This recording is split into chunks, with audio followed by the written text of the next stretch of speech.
Sabi ni Pinky Carbonell, Dok, mataas na po yung 5.9 na finding sa sugar ko. Need ko daw ng metformin. Salamat po. Kung sabi po ng doktor nyo na pinagpa-check-upan nyo na kailangan nyo na pong maggamot ng metformin, sundin nyo po siya. May dahilan po kasi yon. Ang 5.9 po na blood sugar mo is, ang units po niya is 5.9 millimole per liter. So, hindi tayo usually sanay nun, no?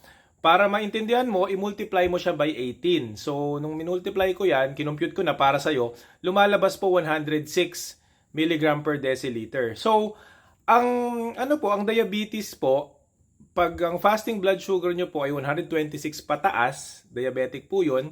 Kapag ikaw ay 80 to 100, yun po yung normal. Kapag nasa gitna ka, yung 101 hanggang 125, ayon po sa American Diabetes Association, ikaw ay nandun sa impaired fasting sugar or impaired fasting blood glucose or yung tinatawag na pre-diabetic.